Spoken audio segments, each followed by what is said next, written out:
сол муқаддам дар таърихи давлатдории навини тоҷикон саҳифаи нав боз шуд, ки минбаъд тавонист роҳи сулҳу осоиштагӣ, бедории миллӣ ва рушди ояндаи давлатро мунаввар созад.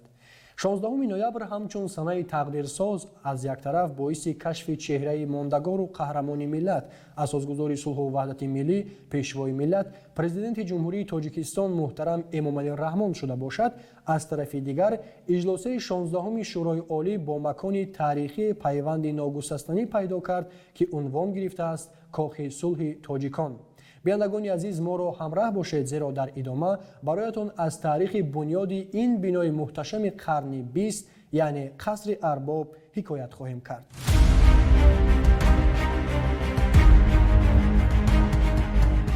тоҷикистон баъди ба даст овардани истиқлолияти давлатӣ соли 1991 ба душвориҳои сиёсиву иҷтимоӣ ва буҳрони шадиди иқтисодӣ рӯбарӯ гардид. дар вазъияти душвор шаҳрвандони кишвар ҳамчун баёнгари соҳибихтиёрӣ ва сарчашмаи ягонаи ҳокимияти давлатӣ аз сӯи вакилони халқ дар мақоми олии намояндагии мамлакат масъулияти бузург ва беназири давлатдории хешро ба воситаи Шӯрои олӣ ифода сохтанд.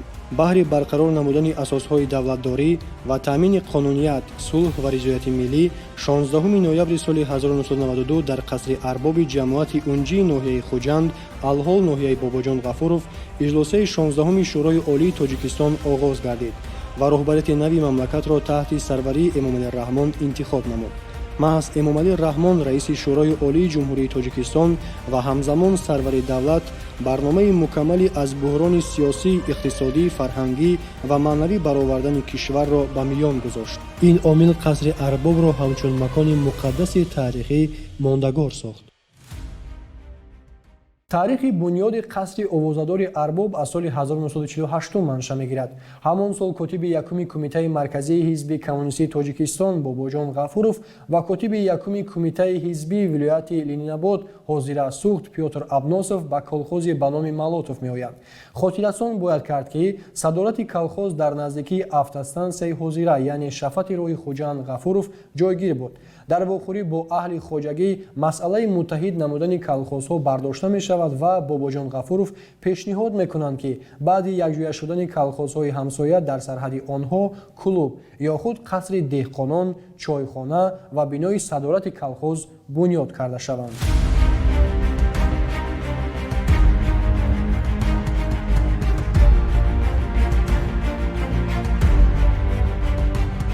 баъди муттаҳид шудани колхозҳои ба номи Малотов, ба номи Варашилов, ба номи Жданов ва 22 тои дигар раиси хоҷагии бузурги навташкил ба зиммаи Саидхоҷа Урунхоҷаев гузошта мешавад. воқеан иқрор бояд кард, ки ба ҳам омадани колхозҳо имконият дод, ки хоҷагӣ даромади калон ба даст оварад. баъди 3 соли муттаҳидшавӣ даромади солонаи колхоз 20 миллион сумро ташкил дод.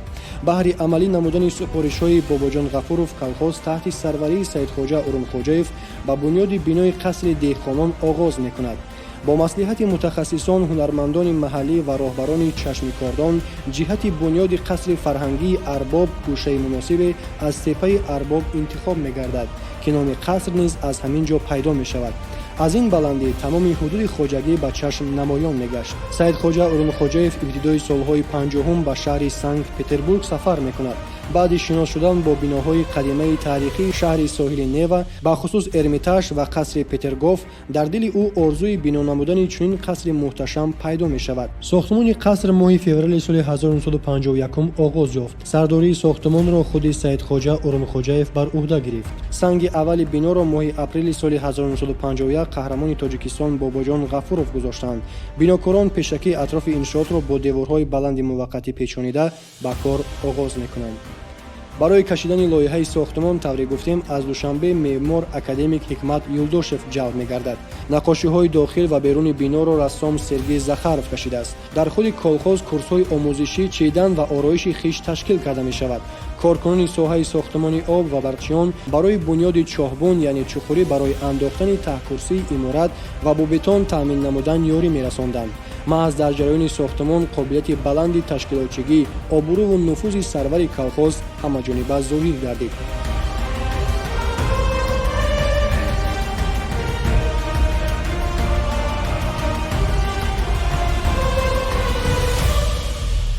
лоиҳаи аввали қаср пешбинӣ намуда буд ки бинои сеошона бунёд гардад. Саидхоҷа Орунхоҷаев маҷлиси умумии колхозро даъват намуда бо иштироки 2000 нафар колхозчиён ки теъдоди умумии колхозчиён 4000 нафарро ташкил медод, масъалаи оғози сохтмонро ба миён мегузорад. барои сохтмон 50 миллион сум ҷудо карда мешавад, аммо сохтмон бо харҷи 12 миллион сум ба итмом мерасад, зеро қисми зиёди корҳои сохтмонӣ бо қувваи колхозчиён бо услуби ҳашар анҷом ёфтанд.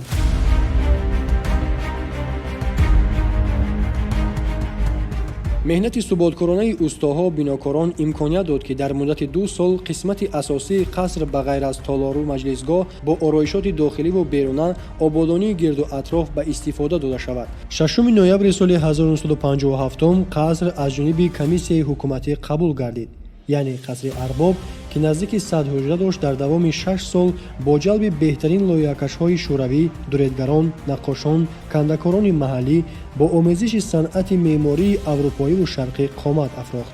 бинои муҳташами қаср, гулгаштҳову силсилафавораҳояш дар рӯзҳои таҷлили 1100-солагии асосгузори адабиёти классикии тоҷику форс устод Абу Абдуллоҳи Рудакӣ ба истифода дода шуд.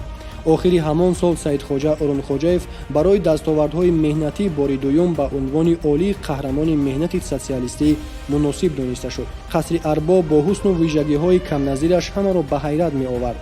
онро даҳҳо сутунҳо, қандилҳо, зиёда аз 100 ҳуҷра, наздики 200 тирезаю равзанаҳо оро медиҳанд. манбаъҳои мавҷуда гувоҳӣ медиҳанд ки бинои қаср асосан тариқи ҳашар сохта шудааст. дар сохтмони он наздики 300 нафар инженерону бинокорон, ҳунармандон, колхозчиён кор карданд. қаср бо хишти пухта сохта шуд.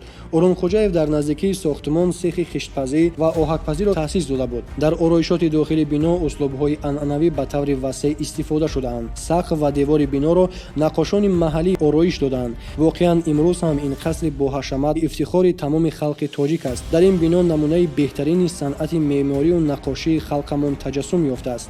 меъморон ҳангоми бунёди ин иншоот бо хусусиятҳои банақшагирӣ, масоҳату масофа, ороишот, ҷанбаҳои технологӣ, иқлимӣ, этникӣ, таърихӣ, эстетикии сохтмон эътибори ҷиддӣ дода, инчунин рамзу тимсол, манзара, релиф ва дигар омилҳои ба ин марбутро аз мадди назар дур накарданд. ҳар образ, мафҳуми фарҳангиву ҷуғрофии зикргардида дар шароити кунунӣ аз мавқеи мустақилонаи фарҳангӣ доштани иншоот, маркази маърифатӣ будани он шаҳодат медиҳад. меъморон, ҳунармандони мардумӣ, сохтмончиён кӯшиш ба харҷ доданд ки бунёди қасрро дар асоси талаботи меъмории давр амалӣ созанд ва онро бо ормонҳои фарҳангиву иҷтимоии ниёгонамон мутобиқ намоянд. дар бунёди қаср релифи маҳал пурра ба инобат гирифта шудааст. ҳар як ваҷаби ҳудуд оқилона мавриди истифода қарор гирифтааст. бисёр тадбирҳои мадании оммавӣ дар ҳамин аср баргузор мегаштанд. қасри Арбоб як нав маркази мубодилаи афкору таҷриба гардида буд. дар ин ҷо даъватҳои пешқадамони истеҳсолот, анҷуманҳои ҳизбӣ ва дигар чорабиниҳо баргузор мешуданд. қасри фарҳангии Арбоб маркази дӯстдорони санъат буд. баргузор шудани иҷлосаи 16-уми Шӯрои Олии Ҷумҳурии Тоҷикистон аз санаи 16 ноябр то 2 декабри соли 1992 шӯҳрати қасрро дучанд намуд. дар арафаи 20-солагии иҷлосаи 16-уми Шӯрои Олии Ҷумҳурии Тоҷикистон бо мақсади омода гирифтан ба таҷлили ҷашн қаср таъмир гардида, танҳо фарш ва курсиҳояш иваз гардиданд. нақшу нигори қаср аслист. меъморони моҳири кишвар дар пештохи қаср ба таври рамзӣ аз сангҳои мармари қарри уқёнусиҳин 16 сутуни нав гузоштанд. дар дохили бино осорхона бунёд гаштааст ки аз 3 толор иборат аст. толори аввал ба бунёди қаср фаъолияти хоҷагидории Саидхоҷа Орунхоҷаев бахшида шудааст. дар толори дуввум бошад ҳуҷҷатҳои хеле зиёд, аксҳо, навораҳои телевизионӣ аз ҷараёни иҷлосаи 16-уми Шӯрои Олии Ҷумҳурии Тоҷикистон ҷой дода шуданд. толори сеюм ба даврони соҳибистиқлолии Тоҷикистон бахшида шудааст. ҳунармандон ҳангоми таъмиру тармим анъанаҳои таърихии офаридаҳои қаблиро нигоҳ дошта тавонистанд. кӯшиш намуданд ки нақшу нигор ва рангубори аслии сақф ва деворҳои он барқарор гардад. дар шафати рости қасри Арбоб чойхонаи миллӣ бо тарҳ ва кандакории миллӣ қомат афрохтааст. масоҳати чойхонаи миллӣ 1.8 метри мураббаъ буда бино аз 3 ошёна иборат мебошад. ҳар як ошёнаи он ба тарзу услуби хоси меъмории миллӣ ва аврупоӣ оро дода шуда синтези маданияти шарқу ғарб амалӣ гаштааст. соли 2015 бошад дар шафати чапи қасри Арбоб иншооти нав амфитеатр барои 7000 ҷойи нишаст дар масоҳати 3.5 гектар сохта шуд ки бо фавораву гулгаштҳояш ба маҷмӯа ҳусни изофа бахшид. айни замон масоҳати умумии маҷмӯаи қасри Арбоб зиёда аз 50 гектарро ташкил медиҳад. атрофи қасрро боғу гулгаштҳо иҳота намудаанд. аз ҷумла дар ҳудуди муассисаи давлатии қасри Арбоб ба ифтихори 30-солагии иҷлосаи 16-уми шӯрои олии ҷумҳурии Тоҷикистон боғи фарҳангиву фароғатии ба номи 30-солагии иҷлосаи 16-уми шӯрои олии ҷумҳурии Тоҷикистон таҷассумгари марҳалаи созандагию ободкорӣ дар кишвар мебошад ки ба фаъолият шурӯъ намуд. масоҳати боғ 7 гектарро ташкил дода якҷоя бо қасри таърихӣ, чойхонаи миллӣ, амфитеатр ва ҳудуди ободу мавзеи назаррабо, маҷмӯаи таърихию муосир, макони тамошо, сайру саёҳати сокинону меҳмонони дохилу хориҷӣ гардидааст. дар даромадгоҳи асосии дарвоза ҳамчун рамзи ворид шудан ба ин макони таърихӣ бо паҳноии 34 метр ва баландии 20 метр бунёд ёфтааст. барои сохтани дарвоза санги табиии травертини аз конҳои маҳаллӣ истифода шудааст ки ба он шукӯҳ шаҳомати хоса мебахшад. аз дарвоза ба самти иншооти асосии боғ рамзи 30-солагии иҷлосаи таърихии 16-уми шӯрои олии ҷумҳурии Тоҷикистон роҳрави калони ду тарафаш сабзу хуррам бунёд карда шудааст.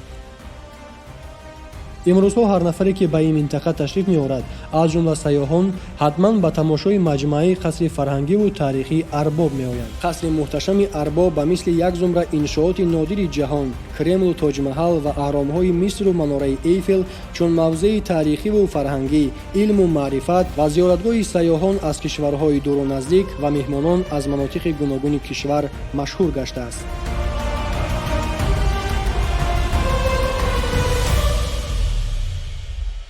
ҳамин тавр маҷмӯаи меъмории қасри Арбоб дар муддати 65 соли фаъолияташ ҳамчун макони баргузории чорабиниҳои фарҳангиву сиёсӣ маъруф гардид. бояд таъкид намуд ки дар тақдири сиёсии ҷумҳурии соҳибистиқлоламон қасри Арбоб нақши таърихӣ бозид. маҳз дар ҳамин қаср иҷлосияи тақдирсоз баргузор гардида ба раванди барқарорсозии ҳокимияти конститутсионӣ, сулҳу оромӣ, суботи сиёсӣ, ваҳдати миллӣ, бунёди давлати соҳибистиқлоли тоҷикон ва ноил гардидан ба дастовардҳои имрӯзаи мардуми Тоҷикистон ибтидо гузошт.